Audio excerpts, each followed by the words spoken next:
कक्षा की शुरुआत करने की मैं घोषणा करता हूँ। सबसे पहले आप सबों को शुभ संध्या। जैसा कि आप लोग जानते हैं कि लोग इकोनॉमिक्स की कक्षा में हैं और पिछले दिन इकोनॉमिक्स की कक्षा के क्रम में जिस महत्वपूर्ण टॉपिक को देख रहे थे वो टॉपिक था अंतर्राष्ट्रीय वित्तीय संस्था। हालांकि कल भी मेरी कक्षा निर्धारित थी, लेकिन तकनीकी कारणों से नेट ठीक नहीं रहने के कारण और मुझे लगा कि बीच बीच में दिक्कत हो सकती है, तो मैंने कक्षा को ही स्थगित करना उचित समझा। लेकिन आज हमारी यह कक्षा पूरी होगी, अंतर्राष्ट्रीय वित्तीय संस्थान। फिर सैटरडे और संडे को कंप्लीट 4-5 घंटे की कक्षा है, तो 10 घंटे की कक्षा में हम लोग रविवार को जो इकोनॉमिक्स है वो समाप्त हो जाएगी और जो महत्वपूर्ण टॉपिक है बजट, हालांकि आज बजट प्रस्तुत कर दिए गए हैं और बजट की एक रूपरेखा रिकॉर्डिंग कक्षा के रूप में आप तक जाएगी और फिर क्लास में ऑफलाइन के माध्यम से ऑनलाइन के माध्यम से हम इसे पूरा। अभी तो भारत की बजट आई है और फिर बिहार की बजट सत्र भी 10 तारीख से शुरू हो रही है। पहले सरकार फ्लोर पर अपने बहुमत को साबित कर दे, मंत्रिमंडल का बंटवारा हो जाए, तो इसके बाद वो सारी प्रक्रिया, वो सारी चीज़ें बहुत आसान हो जाती। विदित है कि मैंने बताया भी था कि अंतर्राष्ट्रीय वित्तीय संस्था की अनिवार्यता क्यों महसूस की। तो आपने देखा होगा कि द्वितीय विश्व युद्ध हुआ और ब्रेटन वुड्स सम्मेलन हुआ था। पिछले कक्षा में मैंने बताया भी था कि ब्रेटन वुड्स सम्मेलन हुआ और ब्रेटन वुड्स सम्मेलन के आलोक में 3 वित्तीय संस्था की नींव की बात कही गई, लेकिन 2 ही स्थापित हो पाई। एक अंतर्राष्ट्रीय मुद्रा कोष और दूसरा विश्व बैंक, जिसको हम IBRD के रूप में जानते हैं। यद्यपि विश्व बैंक 5 बैंक और संगठनों का एक सम्मिलित रूप, जिसमें IBRD है, इसी क्रम में IDA है, IFC है, मीगा है, तो ऐसे संगठनों से मिलकर ही विश्व बैंक का निर्माण होता है। हालांकि विश्व बैंक का दूसरा नाम IBRD भी है। इसी क्रम में हालांकि यद्यपि यह भी याद रखिए कि भारत जो 5वां वित्तीय संस्थान है विश्व बैंक का, एक्सीड, उसके सदस्य को छोड़कर अन्य सभी संगठनों, समूह, बैंकों का वो सदस्य, ये सब तो परिचर्चा अभी करेंगे ही। तो आज की कक्षा हमारी अंतर्राष्ट्रीय मुद्रा कोष और विश्व बैंक से जुड़ी हुई है, जो प्रारंभिक परीक्षा की दृष्टि से महत्वपूर्ण है। मुख्य परीक्षा की दृष्टि से अंतर्राष्ट्रीय मुद्रा कोष में सुधार और चुनौतियां और भारत के कोटा से संबंधित प्रश्न पूछे जाते हैं, पूछे जा सकते हैं। अभी तक पूछे नहीं गए हैं, लेकिन पूछे जा सकते हैं। तो इससे संबंधित जो भी रिपोर्ट्स वगैरह आए और या मीडिया में कोई ब्रेक आता है, कोई टॉपिक उभर कर आता है, तो उसको आप निश्चित रूप से पढ़ें, क्योंकि कमीशन की तैयारी में स्वाध्याय की बड़ी भूमिका होती है और स्वाध्याय के साथ मार्गदर्शक की जो बातें हैं उसको ध्यानपूर्वक सुनते हुए और उस पर अमल करना चाहिए। इसी कड़ी में हमारी आज अंतर्राष्ट्रीय मुद्रा कोष है। बिल्कुल क्लास की तरह ही चीज़ों को पहले बताई जाएगी मौखिक रूप से और फिर लिखाई जाएगी और आगे फिर हम लोग बढ़ेंगे। 2 टेस्ट हुआ भी है, फिर एक टेस्ट सोम मंगलवार को हो जाएंगे और एक लास्ट में चौथा टेस्ट जो इकोनॉमिक्स का 150 क्वेश्चन का टेस्ट होगा। बिहार का बजट आ जाएगी, सर्वे, उसके बाद क्योंकि आधे क्वेश्चन तो 10-12 क्वेश्चन में 4-5 क्वेश्चन तो बिहार बजट और सर्वे से ही जुड़े हुए होते। इसका मतलब यह नहीं है कि भारत के बजट और सर्वे पे आपकी दृष्टि नहीं रहनी चाहिए, उस पर भी आपकी दृष्टि हो।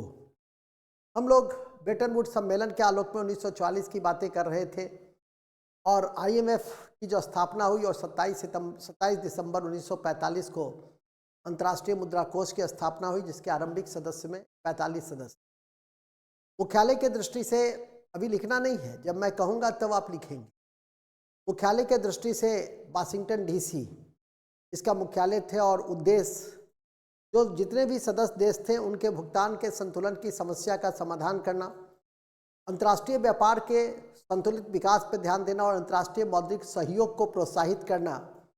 इसके अलावा विनिमय दर में स्थिरता और बहुपक्षीय भुगतान की व्यवस्था को सुचारू रूप से चलाना, ये सब इसके महत्वपूर्ण उद्देश्य थे।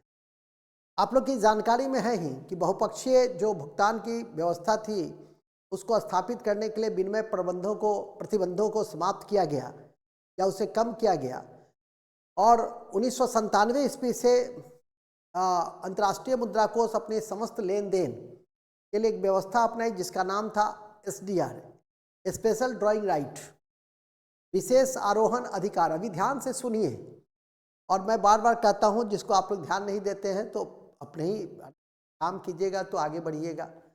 यदि 2 बार 3 बार वीडियो को सुनिएगा तो खुद लाभ देगा। अभी जैसे अंतर्राष्ट्रीय मुद्रा कोष का उद्देश्य बताए, कौन जानता है कि परीक्षा में आ जाए और यही इसी 5 पॉइंट्स पे आप 100 शब्द लिख सकते। जो रोज कहा भी जाता है कि पीटी की कक्षा एक पिलर है, जो इसको फॉलो अप करता है उसको कठिनाई नहीं होती है। नहीं तो ऐसा नहीं है कि मेंस में आप अंतर्राष्ट्रीय मुद्रा कोष के उद्देश्य को पढ़ रहे हैं, अभी से सुनकर यदि रहेगा तो परीक्षा भवन में आउटपुट के रूप में निकलेगा, सीधी सी बात है। तो मैंने आपको इस बात की जानकारी दी कि अंतर्राष्ट्रीय मुद्रा कोष में, जैसा कि मैंने अभी आपको बताया कि 1997 में एक विशेष व्यवस्था अपनाई गई जिसका नाम था SDR, स्पेशल ड्राइंग राइट।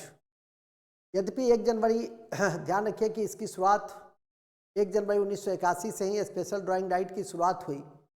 और स्पेशल ड्राइंग राइट जो है वो 5 मुद्राओं का सम्मिलित रूप है, जिसमें डॉलर है, जिसमें पाउंड है, जिसमें येन है, जिसमें चीन की मुद्रा युआन है।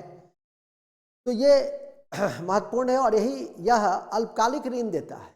अंतर्राष्ट्रीय मुद्रा कोष हमेशा अल्पकालिक ऋण देता है, और जब भी अंतर्राष्ट्रीय मुद्रा कोष अल्पकालिक ऋण देगा तो वो अपनी उस देश की व्यवस्था में, उस देश की संरचनात्मक अर्थव्यवस्था में कहीं ना कहीं उसके प्रोसीजर में सुधार लाने की दिशा में प्रयास करेगा। आप लोग तथ्यों की दृष्टि से एक तथ्य को हमेशा याद रख सकते हैं कि SDR को हम लोग स्वर्ण मुद्रा के रूप में भी जानते हैं। यदि आपसे कभी पूछा जाता है कि SDR क्या है या स्वर्ण मुद्रा किसे कहते हैं, तो SDR को कहते हैं, या कागजी स्वर्ण के रूप में भी हम लोग SDR को जानते हैं। इसी कड़ी में अंतर्राष्ट्रीय मुद्रा कोष की जो पहली महिला चेयरमैन थी क्रिस्टीना लेगार्ड थी, जो फ्रांस की थी। और अभी वर्तमान में यदि देखा जाए तो इसकी जो उप MD हैं, डिप्टी MD जो हैं, वो भी बहुत प्रसिद्ध फिगर हैं। उनका नाम है गीता गोपीनाथ। और यदि हम MD की बात करें तो क्रिस्टीना जॉर्जीवा इसकी MD के रूप में जानी जाती हैं। जो क्रिस्टीना जॉर्जीवा इसकी MD के रूप में जानी जाती हैं, भी काफ़ी प्रसिद्ध है। तो गीता गोपीनाथ को भी आप याद रख सकते हैं और क्रिस्टीना जॉर्जीवा को भी याद रख सकते हैं। इसके अलावा इसके जो रिपोर्ट्स हैं, अंतर्राष्ट्रीय मुद्रा कोष के जो रिपोर्ट्स हैं, वो रिपोर्ट्स भी बहुत इंपॉर्टेंट होता है। जैसे वर्ल्ड इकोनॉमिक आउटलुक रिपोर्ट जो वर्ष में 2 बार जारी की जाते हैं, या ग्लोबल फाइनेंशियल स्टेबिलिटी रिपोर्ट्स होते हैं, ठीक है। इसी तरह से फिस्कल मॉनिटर रिपोर्ट्स हैं, तो फिस्कल मॉनिटर रिपोर्ट्स या global stability, financial stability report या वर्ल्ड इकोनॉमिक आउटलुक, ये सब रिपोर्ट पर भी आपको करंट के दृष्टि से ध्यान देना होता है। लेकिन ये 3 रिपोर्ट ऐसे भी जानते हैं, तो आप देखते भी होंगे BPSC की परीक्षा में ये भी पूछता है कि वर्ल्ड इकोनॉमिक आउटलुक रिपोर्ट कौन जारी करता है? विश्व आर्थिक मंच, अंतर्राष्ट्रीय मुद्रा कोष, विश्व व्यापार संगठन, वर्ल्ड बैंक। तो आपको याद रहेगा तो आराम से बनाएंगे कि यह अंतर्राष्ट्रीय मुद्रा कोष के द्वारा जारी की जाती है। तो यही मुख्य पक्ष हैं, और जब किसी कारण से चर्चा में हो तो उस बिंदु को भी आप स्मरण करके रख लीजिएगा, और इस तरह से अंतर्राष्ट्रीय मुद्रा कोष को आप संपूर्णता से जान लेंगे। इसी तरह से आपका वर्ल्ड बैंक है। लेकिन अब जितना मैंने अभी अंतर्राष्ट्रीय मुद्रा कोष के संदर्भ में आपके समक्ष बातें की हैं, उन सभी बातों को अब हम सूचीबद्ध करना चाहेंगे, लेखनीबद्ध करना चाहेंगे, और एक एक करके हम अपनी बातों को आगे बढ़ाएंगे। तो सबसे पहले लिखेंगे उसको ऐसे, ब्रेटन वुड्स सम्मेलन के आलोक में, ब्रेटन वुड्स सम्मेलन के आलोक में, सम्मेलन के आलोक में ब्रेटन वुड्स सम्मेलन के आलोक में 1945 में, सितंबर 1945 ईस्वी में IMF की स्थापना हुई। IMF की स्थापना हुई। 45 सदस्य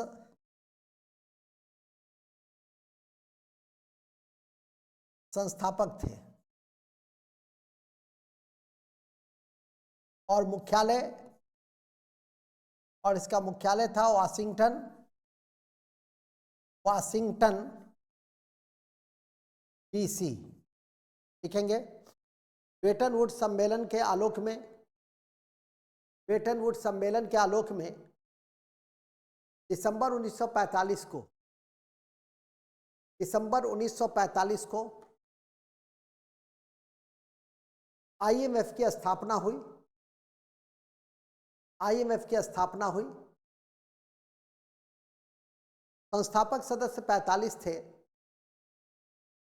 संस्थापक सदस्य 45 थे। संस्थापक सदस्य 45 थे। वर्तमान जब परीक्षा देने जाइए तो अपडेट कर लेंगे। संस्थापक सदस्य 45 थे और मुख्यालय वाशिंगटन डीसी था। मुख्यालय वाशिंगटन डीसी था। मुख्यालय वाशिंगटन डीसी था। इसके उद्देश्य अब लिखेंगे, एक मिनट रुक जाइएगा। इसकी पहली महिला एमडी, आईएमएफ की पहली महिला एमडी क्रिस्टीना लेगार्ड थी। क्रिस्टीना लेगार्ड थी। क्रिस्टीना लेगार्ड थी। क्रिस्टीना लेगार्ड क्रिस्टीना लेगार्ड थी। क्रिस्टीना लेगार्ड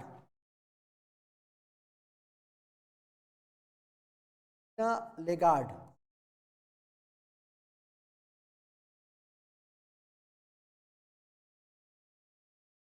क्रिस्टीना लेगार्ड थी। जबकि वर्तमान एमडी क्रिस्टीना जॉर्जीवा है। जबकि वर्तमान एमडी क्रिस्टीना जॉर्जीवा और वर्तमान डिप्टी एमडी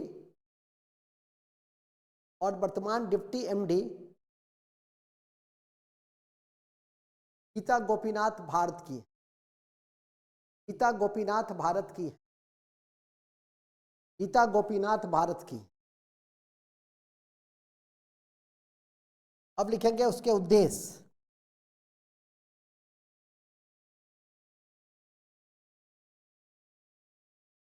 इसके उद्देश्य में लिखेंगे अंतर्राष्ट्रीय मुद्रा कोष अपने सदस्य देशों को,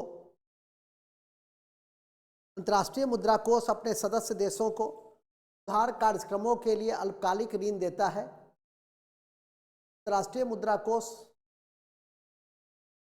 का फोटो है उसका, बस हो गया ना। अंतर्राष्ट्रीय मुद्रा कोष रखें। अंतर्राष्ट्रीय मुद्रा कोष का मुख्य उद्देश्य उधार कार्यक्रमों के लिए ऋण देना है, वो भी अल्पकालिक ऋण देना है, एवं निर्धन देशों के साथ साथ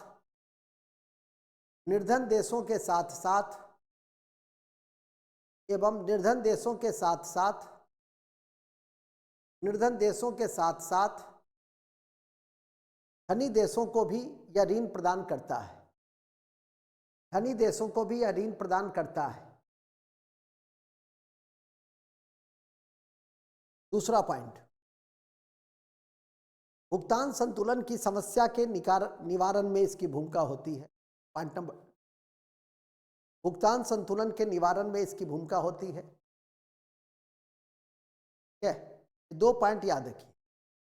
पहले पॉइंट का मैं एक्सप्लेनेशन करना चाहूंगा। यदि आपसे पूछे कि अंतर्राष्ट्रीय मुद्रा कोष और विश्व बैंक में क्या डिफरेंस है, तो आपका उत्तर होना चाहिए कि अंतर्राष्ट्रीय मुद्रा कोष अल्पकालिक ऋण देता है, सुधार कार्यक्रमों के लिए देता है, जबकि विश्व बैंक दीर्घकालिक ऋण देता है और संरचना निर्माण के लिए।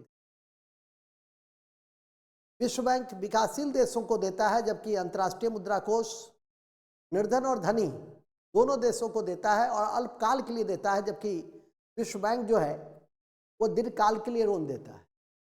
तो इस तरह से उन चीज़ों को आप जान सकते हैं और समझ सकते हैं। फिर आइए पॉइंट नंबर 3, उद्देश्य नंबर 3, अंतर्राष्ट्रीय मौद्रिक सहयोग को प्रोत्साहित करना। अंतर्राष्ट्रीय मौद्रिक सहयोग को प्रोत्साहित करना, अंतर्राष्ट्रीय मौद्रिक सहयोग को प्रोत्साहित करना।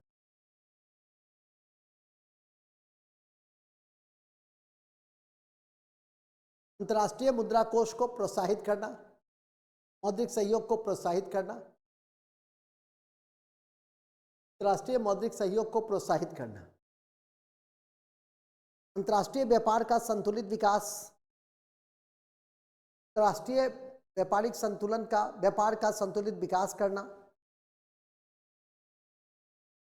और विनिमय दरों को स्थिरता रखना, और विनिमय दरों को स्थिरता बनाए रखना। बहुपक्षीय भुगतान की व्यवस्था करना, 5वां पॉइंट। तो विलंब से आए हैं, याद रखें। अब तो वीडियो जाती है तो देख लें विलंब से क्या क्या छूटा। ये हम लोग इंट्रोडक्शन के बाद अंतर्राष्ट्रीय मुद्रा कोष के उद्देश्य में है, जो इस कक्षा या कक्षा प्रीवियस कक्षा से ही जुड़ी हुई है। तो और अंतिम महत्वपूर्ण कक्षा सैटरडे संडे को 10 घंटे करीब चलेंगे, और उसमें बजट और कर व्यवस्था ये काफ़ी महत्वपूर्ण टॉपिक होगा। इससे संबंधित आधे प्रश्न 4-5 प्रश्न होते हैं, तो हर संभव स्थिति से तैयार करें, और आज से ही तैयार करें। आज भी बजट प्रस्तुत किए गए तो देखिए बजट के महत्वपूर्ण बिंदु कौन कौन से थे, ठीक है कि नहीं। जिसका फोटो लगा है उसको ठीक है। बिना फोटो आप लोग अपीयर ना हो, बात को ध्यान में रखें। अब तो ऐप पे चलेगी, तो आज 7 सप्ताह के अंदर उस व्यवस्था को ठीक कर दी जाएगी, तो आप अपना ऐप से ही जुड़िएगा। तो ध्यान रखिए, रोज़ कहा जा रहा है, लेकिन आपके सब बुद्धि रहेगा, वैसा ही आप लोग सुधार भी कीजिएगा। रोज़ कहते हैं सुधार कीजिए, सुधार कीजिए, हर बिंदु पे सुधार कीजिए। खैर, बुद्धि को बढ़ाइए थोड़ा भाई, और आदेश का पालन करना सीखिए। और तो मैं बता रहा था बहुत अच्छी बात कि अंतर्राष्ट्रीय मुद्रा कोष में, जैसा कि मैंने अभी आपको बताया कि अंतर्राष्ट्रीय मुद्रा कोष का उद्देश्य क्या क्या है। तो बहुपक्षीय व्यवस्था, भुगतान की व्यवस्था करना, हालांकि का उद्देश्य है विनिमय दर को समाप्त करना, विनिमय दर को नहीं, विनिमय प्रतिबंधों को समाप्त करना। देखेंगे इसी कड़ी में 1997 ईस्वी से, इसी कड़ी में नेक्स्ट पॉइंट में, इसी कड़ी में 1997 ईस्वी से IMF के सभी लेन देन, IMF के सभी लेन देन विशेष आरहन अधिकार या SDR, विशेष आरहन अधिकार या SDR या SDR या SDR या SDR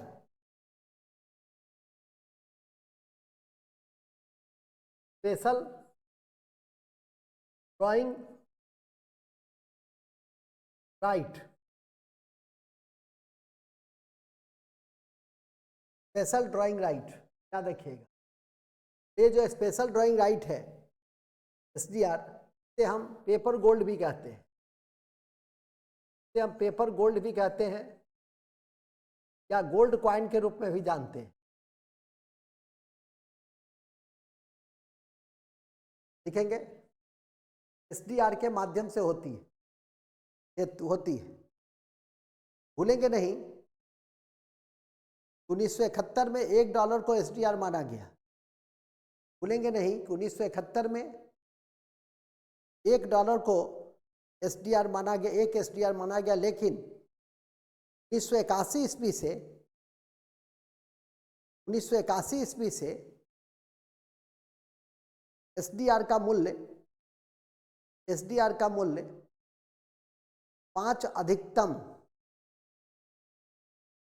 अधिकतम निर्यात वाले देश, सदस्य देशों के मुद्रा के आधार पर 5 अधिकतम निर्यात वाले सदस्य देशों के मुद्रा के आधार पर निर्धारित किए जाने लगा। जैसे सबसे अधिकतम है पौंड, ठीक है, पौंड। सबसे यूरो लिखिएगा,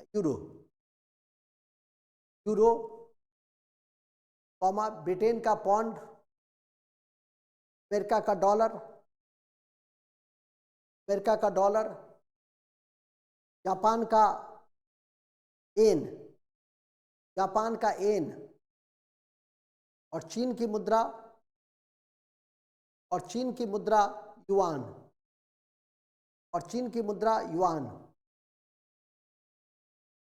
युआन, फिर से सुन लीजिए। यूरोपीय संघ का यूरो, ब्रिटेन का पौंड, ये अधिकतम मूल्य वाले भी मुद्रा है। अमेरिका का डॉलर, जापान का येन और चीन का युआन। चीन एक ऐसा देश है जिसके 2 आधिकारिक मुद्रा है, एक है युआन और दूसरा है रेनमिनबी। एक है युआन, चीन की 2 मुद्रा याद रखिएगा,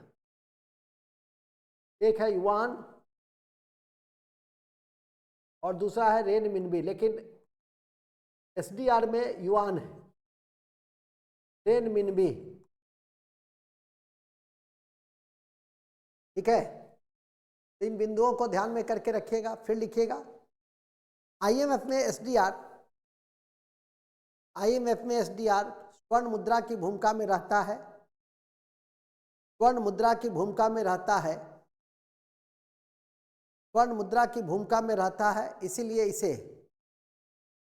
इसीलिए इसे कागज का स्वर्ण मुद्रा भी कहते हैं।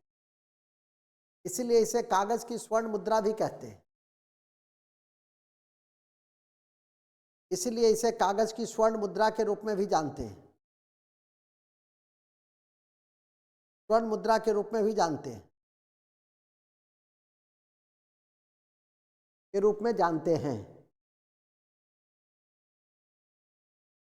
ध्यान रखेंगे।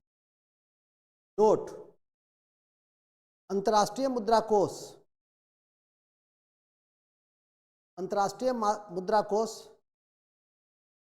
कोटा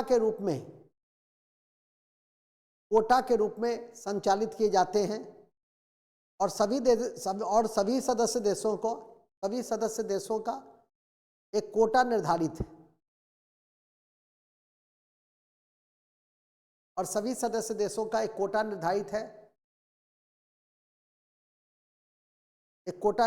है।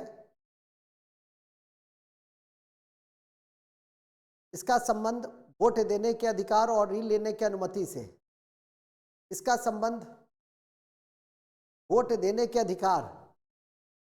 और ऋण लेने से है।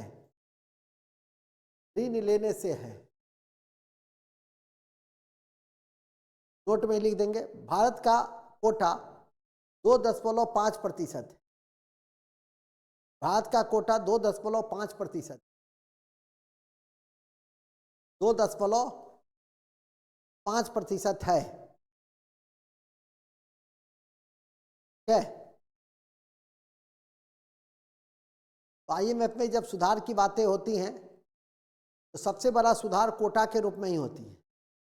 और दूसरी बात, जब आलोचना की बात होती है तो इसी कोटा के आधार पे यूरोप और संयुक्त राज्य अमेरिका के पास जो असंतुलित मतदान और कोटा का अधिकार है, इसमें सुधार होनी चाहिए। और ऋण प्राप्त करने के लिए एक स्टैंडर्ड मापदंड जो है वो बननी चाहिए। लेकिन कतिपय कारणों से ये दोनों प्रभावी रूप में काम नहीं करता है और इसके कारण इसकी आलोचना की जाती है। जहाँ तक भारत का संबंध है तो याद रखिएगा कि भारत अंतर्राष्ट्रीय मुद्रा कोष का संस्थापक सदस्य है। और यह भी याद रखेंगे कि आज़ादी के बाद से लेकर अंतर्राष्ट्रीय मुद्रा कोष के जो उद्देश्य हैं उसमें अपनी हर संभव भागीदारी निभाई है और समय समय पे अल्पकालिक ऋण भी लिया है। विशेषकर 1971 में भारत ने अंतर्राष्ट्रीय मुद्रा कोष से ऋण लिया था, 1991 में लिया, जिसके कारण भारतीय इकोनॉमी में स्ट्रक्चरल चेंज करने पड़े, संरचनात्मक परिवर्तन आया। और ये संरचनात्मक परिवर्तन के कारण ही आपको याद रखना चाहिए कि भारत में नई आर्थिक नीति की शुरुआत हुई थी। उस समय मुझे याद है कि 2.2 बिलियन डॉलर भारत ने ऋण लिया था और इसके बाद फिर अपनी सोना को गिरवी रखकर और उसके बाद फिर संरचनात्मक परिवर्तन में मुद्रा का मूल्यांकन किया। 50, 66 और 91 में बजट और राजकोषीय घाटे को कम किया भारत सरकार ने, सरकारी खर्च और सब्सिडी में कमी लाई, आयात उदारीकरण की नीति अपनाई, औद्योगिक नीति में सुधार किया गया। तो ये सब उपक्रम अपनाए गए जिसे लिखने की आवश्यकता नहीं है बल्कि समझने की आवश्यकता, ठीक है। लेकिन तथ्य के दृष्टि से दो बातें हैं कि लोन कब कब लिया, तो लिखेंगे भारत IMF का संस्थापक सदस्य है,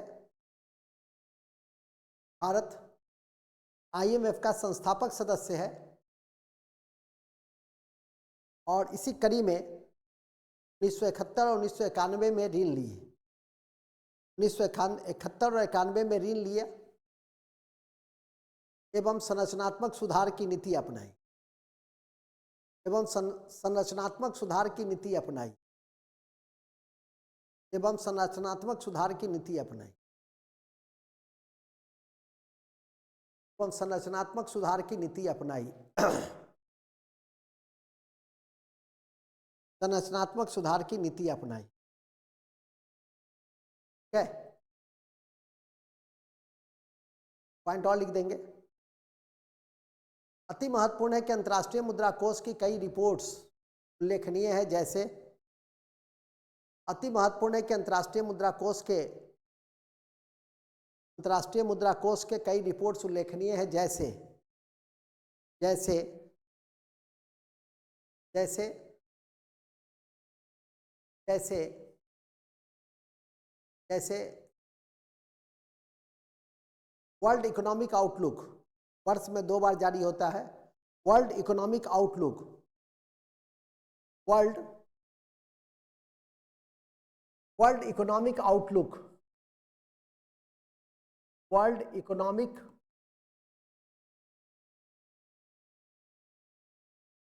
आउटलुक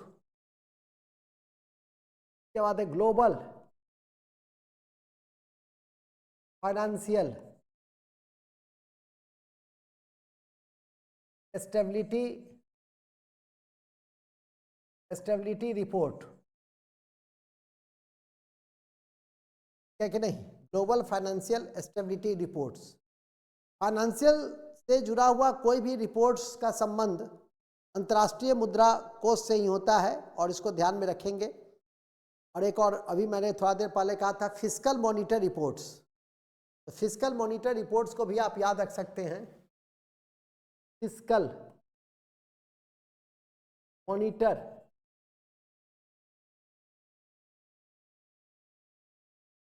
रिपोर्ट्स, ये तीनों रिपोर्ट्स का संबंध अंतर्राष्ट्रीय मुद्रा कोष से, ठीक है कि नहीं। तो इस तरह से आप ये इस लाइन को याद रख सकते हैं, ठीक है। हर संभव स्थिति में इसे याद करके रखिएगा तो काम चल जाएगा। इधर मैंने कहा है कि उद्देश्य में सबसे इंपॉर्टेंट है अल्पकालिक, सदस्य देशों को अल्पकालिक ऋण देना, बस इतने सारे बिंदु भी आप याद करके रखते हैं और समय पर जल्दी वर्ल्ड इकोनॉमिक आउटलुक के रिपोर्ट आप ध्यान में रख लें तो आपका काम तमाम है। इन्हीं शब्दों के साथ आपका अंतर्राष्ट्रीय मुद्रा कोष समाप्त होता है। अंतर्राष्ट्रीय मुद्रा कोष के बाद जो महत्वपूर्ण बिंदु उभर कर आएंगे वह है आपका वह है मुख्य रूप से विश्व बैंक, दूसरा है आपका विश्व बैंक। तो हम लोग आपको ले चलते हैं विश्व बैंक में। दूसरा फाइनेंशियल इंस्टीट्यूशन WTO, तो उसी दिन आप लोग पढ़ लिए थे। विश्व बैंक के टेक्स्ट बड़े इंपॉर्टेंट है, भारतीय मूल के या जय बंगा है। विश्व बैंक,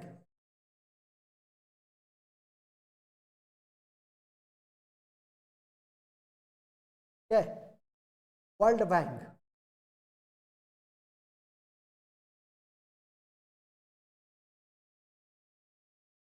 अब इस वर्ल्ड बैंक में क्या क्या जानना है, पहले इसको जान लीजिए तो अच्छा रहेगा मौखिक रूप से। मैंने अभी थोड़ी देर पहले बताया भी कि ब्रेटन वुड्स सम्मेलन के आलोक में जुड़वा संस्था वित्तीय संस्था का जन्म हुआ। एक विश्व बैंक और दूसरा अंतर्राष्ट्रीय मुद्रा कोष। और विश्व बैंक को हम IBRD के नाम से भी जानते हैं, भी लिखना नहीं है। विश्व बैंक को हम लोग IBRD के नाम से भी जानते हैं, इंटरनेशनल बैंक रिकंस्ट्रक्शन डेवलपमेंट, ठीक है कि नहीं। यद्यपि याद रहे कि विश्व बैंक जो 5 बैंकों का समूह है, 5 संगठनों का समूह है, जिसमें IDA है, जिसमें IFC है, जिसमें मीगा है, जिसमें एक्सीड है। तो ये ऐसे संगठन है जो याद करके रखिएगा, विशेषकर IBRD और IDA। लेकिन हम पांचों जो समूह है उसको हम विश्व बैंक के समूह के रूप में देखते हैं, और भारत एक्सीड का छोड़कर हर का सदस्य है। याद रखिएगा कि जो इसकी स्थापना भी 1945 में अंतर्राष्ट्रीय मुद्रा कोष के साथ ही हुई। लेकिन इसके साथ सबसे इंपॉर्टेंट बात है कि दीर्घकालिक ऋण देता है, निर्माण के लिए देता है, विकासशील देशों को देता है। यदि कोई देश अंतर्राष्ट्रीय मुद्रा कोष का सदस्य है तो स्वतः वर्ल्ड बैंक का भी सदस्य हो जाता है। इसी प्रकार यदि कोई अंतर्राष्ट्रीय मुद्रा कोष की सदस्यता को त्याग करता है तो उसकी विश्व बैंक की सदस्यता भी चली जाती है। और इसी क्रम में आपको यह भी याद रखना है कि विश्व बैंक के जो वर्तमान अध्यक्ष हैं वो अजय बंगा भारतीय मूल के ही, और इसका मुख्यालय भी वही है जहां अंतर्राष्ट्रीय मुद्रा कोष का है, वाशिंगटन DC। तो समानता असमानता भी मैंने आपको बता दिया। यदि कभी मेंस में आपसे पूछ दे समानता असमानता तो भी आप कक्षा को यदि ध्यान से सुने होंगे और सिस्टमेटाइज किए होंगे तो बड़े आराम से उन चीज़ों को आप लिख सकते हैं। लेकिन इसका उद्देश्य यदि हम कहेंगे इसका उद्देश्य क्या है तो दीर्घकालीन पूंजी देना, आर्थिक पुनर्निर्माण, economic reconstruction and development point of view से भुगतान संतुलन की समस्या को दूर करने के लिए तो मुख्य रूप से IMF काम करता है अल्पकालिक, लेकिन दीर्घकालिक काम के तहत विश्व बैंक की पूंजी को निवेश को प्रोत्साहित करता है और सदस्य, जिससे कि सदस्य देशों की उत्पादकता में वृद्धि हो सके, साथ ही मानव शक्ति और उसके जीवन स्तर और वो कितना उन्नयन कर सके मानव, तो इस पर भी उसकी महत्वपूर्ण भूमिका होती है।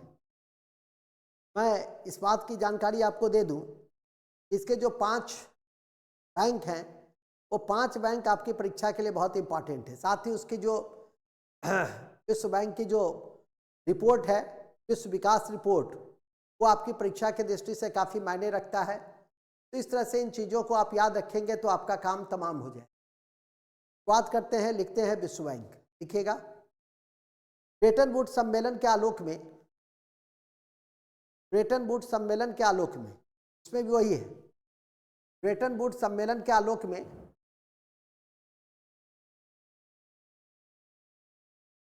दो वित्तीय जुड़वा संस्था का जन्म हुआ, दो वित्तीय जुड़वा संस्था का जन्म हुआ।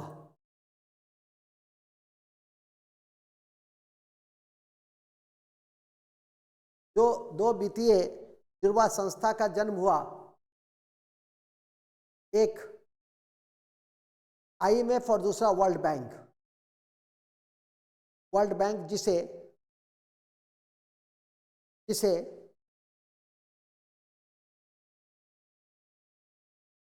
जिसे जिसे जन्म हुआ, लाइट खोलो ना, जिसे IBRD के नाम से जाना जाता है, IBRD के नाम से जाना जाता है, IBRD के नाम से जाना जाता है।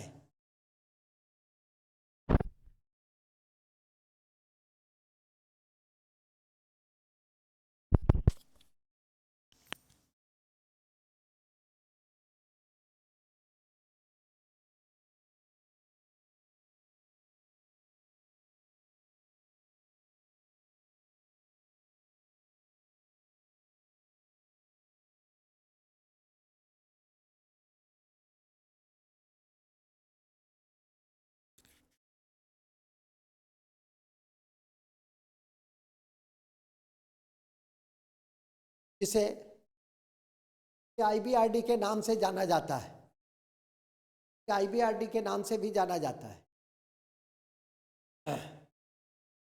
इस बैंक की स्थापना 1945 दिसंबर 1945 में ही हुई। इस बैंक की स्थापना भी दिसंबर 1945 में ही, दिसंबर 1945 में ही हुई। पॉइंट नंबर 2, जो IMF के सदस्य होते हैं वही इसके भी सदस्य होते हैं। जो IMF के सदस्य होते हैं वो इसके भी सदस्य होते हैं।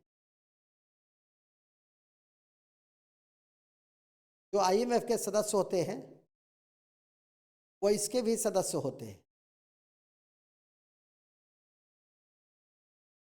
वो इसके भी सदस्य होते हैं। और जब IMF की सदस्यता त्याग देते हैं, और जब IMF की सदस्यता त्याग देते हैं तो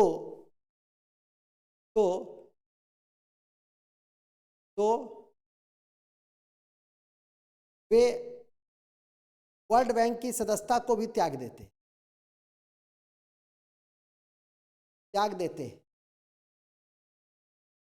ध्यान रखेंगे। नेक्स्ट, वर्तमान सदस्य 189 है, IMF का है। वर्तमान सदस्य 189 है और भारत संस्थापक सदस्य है, और भारत इसके संस्थापक सदस्य हैं, और भारत इसके संस्थापक सदस्य। कितनी बात पढ़ा आपने? सबसे पहले पढ़ा IBRD, फिर पढ़ा ब्रेटन वुड्स सम्मेलन। ब्रेटन वुड्स, आवाज जा रही है ना? ठीक। ब्रेटन वुड्स सम्मेलन में इसकी नींव पड़ी। कब पड़ी भाई? दिसंबर 1945। फिर क्या हुआ भाई? इसके सदस्य की संख्या है 189 और भारत संस्थापक सदस्य रहा। भारत संस्थापक सदस्य रहा, भारत इसके संस्थापक सदस्य रहे। उद्देश्य,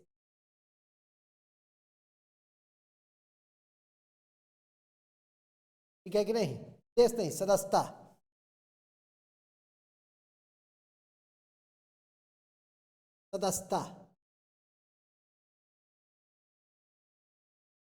इसके बाद आइए इसके उद्देश्य।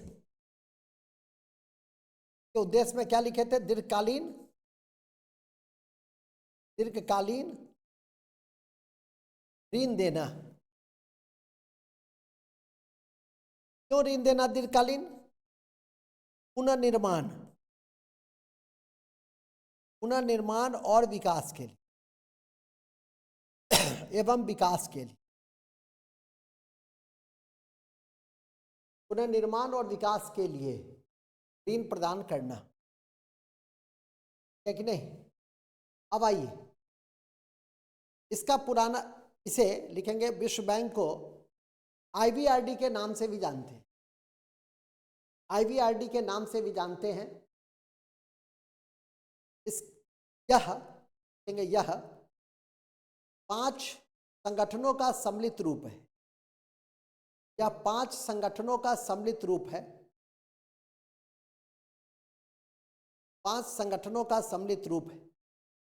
पहला IBRD,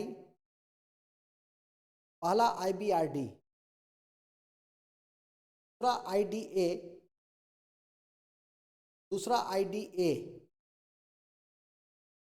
IBRD, दूसरा IDA,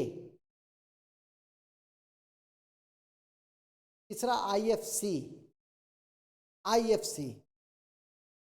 तीसरा IFC,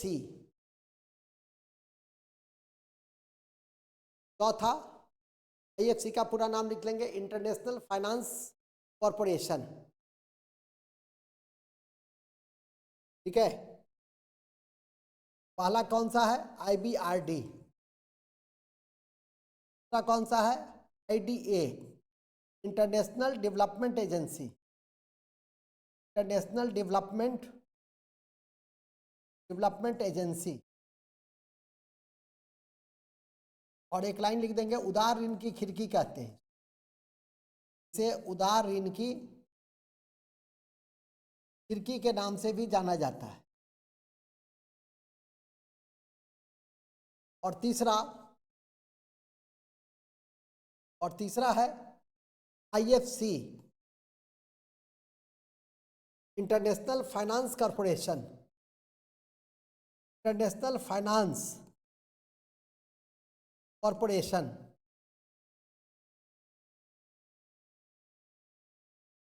international finance corporation. International finance corporation. तो ये ध्यान रखिएगा की दृष्टि से। इसके अलावा चौथा है आपका, इसमें याद रखेंगे मीगा, multilateral investment guarantee agency. मीगा,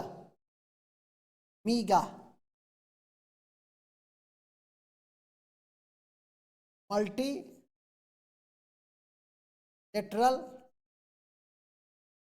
investment guarantee agency. और पांचवा है एक्सीड।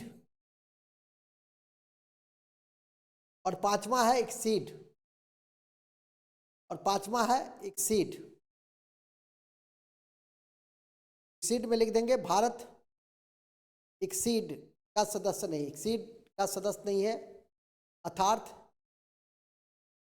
एक्सीड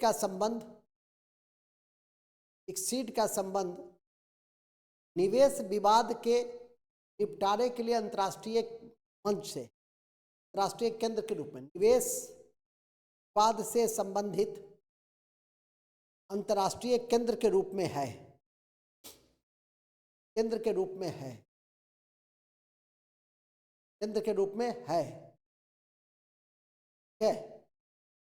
जहां IDA लिखे हैं वहां लिख देंगे 1960, स्थापना 1960। और IFC जहां लिखे हैं वहां लिख देंगे 1956। और IFC जहां लिखे हैं वहां लिख देंगे 1956।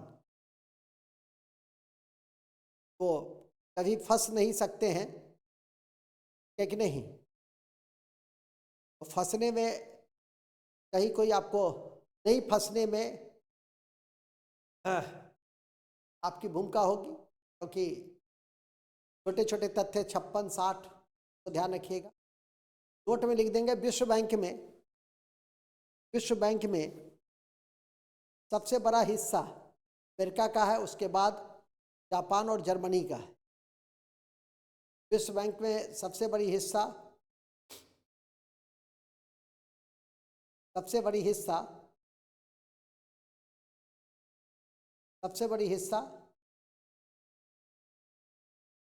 अमेरिका, जापान और जर्मनी का है। नोट में लिख देंगे IFC मसाला बॉन्ड जारी करता है।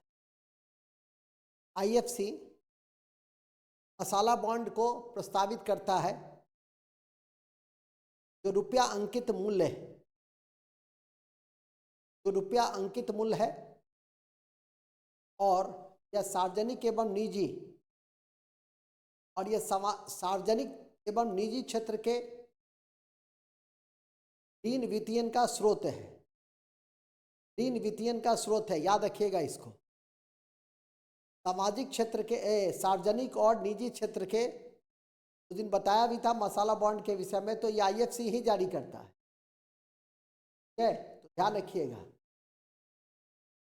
क्वेश्चन ऑलरेडी UPSC ने भी 2018 में पूछे हुए हैं। निम्नलिखित में से मसाला बॉन्ड से संबंधित कौन से बैंक है? 4 बैंक, 1, 2, 3, 4 दिया था, IFC भी दिया था, तो उसमें विकल्प के अनुसार एक ही सही होगा, IFC। ध्यान रखिएगा। लास्ट अति महत्वपूर्ण है कि जहां IDA लाइन और लिख देंगे। अति महत्वपूर्ण है कि जहां आईडीए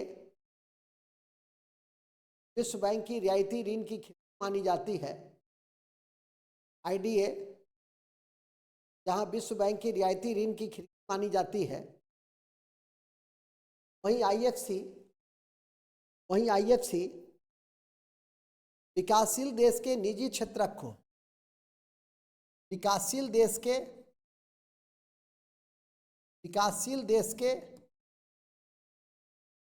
निजी क्षेत्रक को सरकारी गारंटी के बिना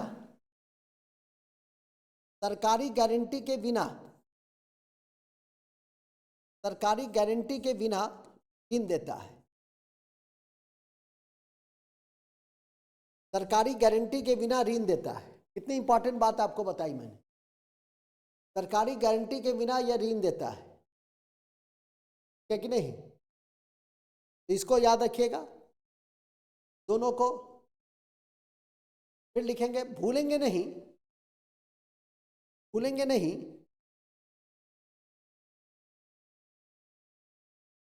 विश्व बैंक 3 महत्वपूर्ण रिपोर्ट जारी करती, और आप लोग परीक्षा तक रिपोर्ट के मुख्य बिंदु को ध्यान रखिएगा। पहला, इजी डूइंग बिजनेस रिपोर्ट, व्यापार करने की सुविधा सूचकांक या इजी डूइंग बिजनेस रिपोर्ट।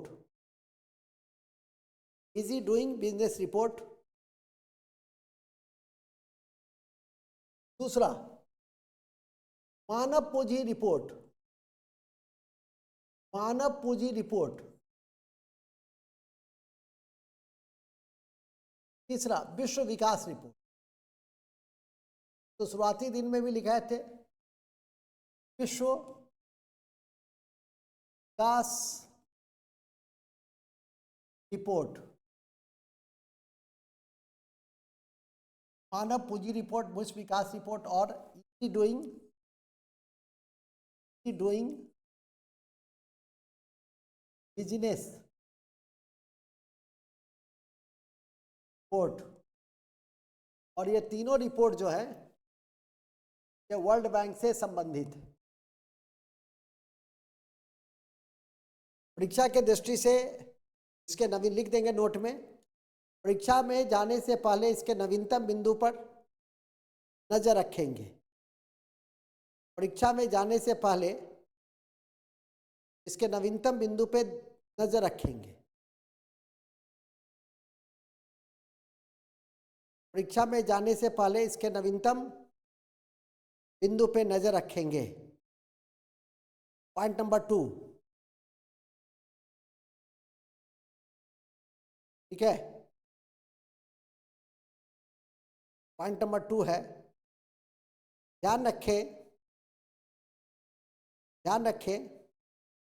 मानव पूंजी सूचकांक में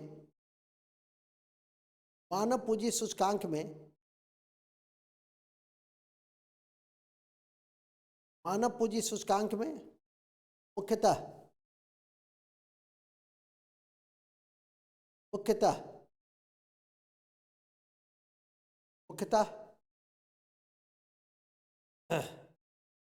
कौशल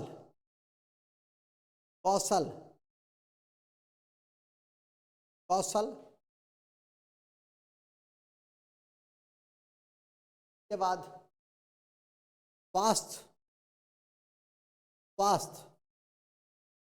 और शिक्षा सम्मिलित होते हैं।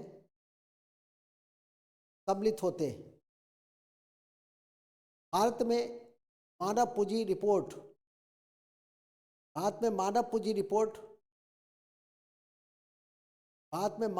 रिपोर्ट काफी पीछे है, और 165 देशों में इसका स्थान 2023 में, अब लिख दो 2023 में 103 था, 2024 याद रखिए 2024 में डैश है। पहले स्थान पे 2023 में फिनलैंड था और नॉर्वे था। इन सब चीज़ों को ध्यान में करके रखिए। एक नोट लिख दीजिएगा कि विश्व आर्थिक मंच भी एक महत्वपूर्ण संगठन है। विश्व आर्थिक मंच भी एक महत्वपूर्ण संगठन है, महत्वपूर्ण संगठन है, गैर लाभकारी संस्था है और गैर लाभकारी संस्था है और गैर लाभकारी संस्था है जिसका मुख्यालय जिनेवा में है। जिनेवा में है। या पब्लिक और प्राइवेट सहयोग से संबंधित एक अंतर्राष्ट्रीय संस्था, या पब्लिक और प्राइवेट सहयोग से संबंधित एक अंतर्राष्ट्रीय संस्था है, अंतर्राष्ट्रीय संस्था है और एक महत्वपूर्ण रिपोर्ट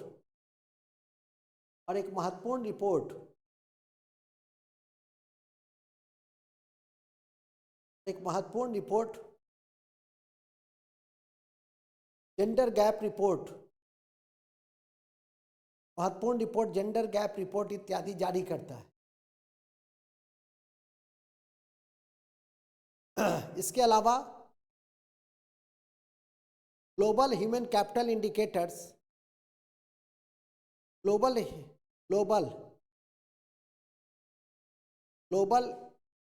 ह्यूमन कैपिटल इंडिकेटर भी मानव पूंजी रिपोर्ट जारी करता है। कौन? विश्व बैंक।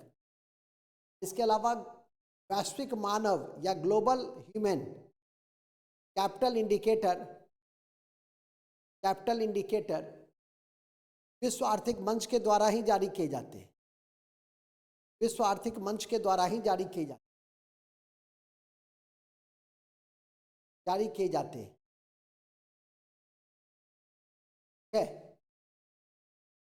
जारी किए जाते हैं। बस इन्हीं शब्दों के साथ हमारी आज की यह विस्तृत अंतर्राष्ट्रीय वित्तीय संस्था की दोनों रूप समाप्त हो जाते हैं और हम लोग अगले सत्र में जब पढ़ेंगे तो इससे आगे हम लोग की पढ़ाई होगी। अब लिखेंगे अन्य बातें, तो हम बूस्टर फैक्ट के रूप में देखते हैं। लिखेंगे अन्य बातें, बूस्टर फैक्ट।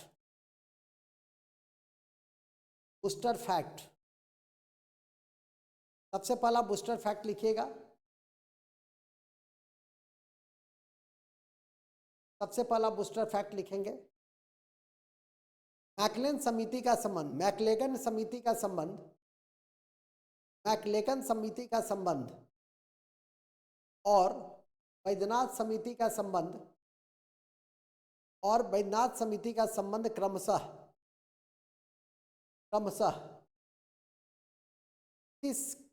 क्रमशः सहकारी गैर सहकारी और कृषि सहकारी क्षेत्र से जुड़ा हुआ है।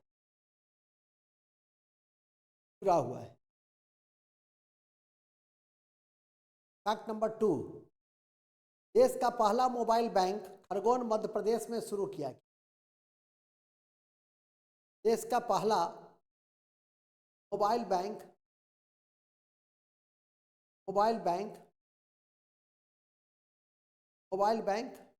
कहाँ शुरू किया गया? खरगोन मध्य प्रदेश में शुरू किया गया। नोट नंबर 3, स्वीकृति प्रिंटिंग प्रेस हैदराबाद में है। जबकि याद रखिएगा banking note press Dewas Madhya Pradesh में। जबकि bank note press Dewas Madhya Pradesh में।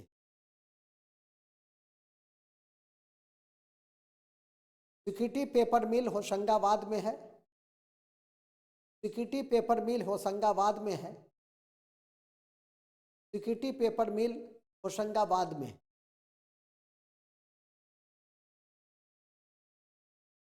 आज के अंतिम कड़ी में है दशमलव प्रणाली के तहत 1 पैसे का सिक्का